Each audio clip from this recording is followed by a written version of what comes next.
Money is one of the most essential thing that you can ever have. It is used in almost everything.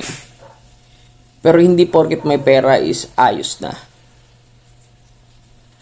Example, yung mga rich kids. Yung mga rich kids, meron niyang ibang insecurities. Meron niyang ibang problema na as a below average kid, galing ka sa below average household, ikaw ay galing sa squatter area, hindi mo may imagine na po problemahin yun ng isang 19 years old na lalaki. May magandang kotse, may allowance, but it's not really what you get. It's who you become that is really important. Kaya yung mga tao na may pera na hindi naman nila pinaghirapan, they're just a kid with money.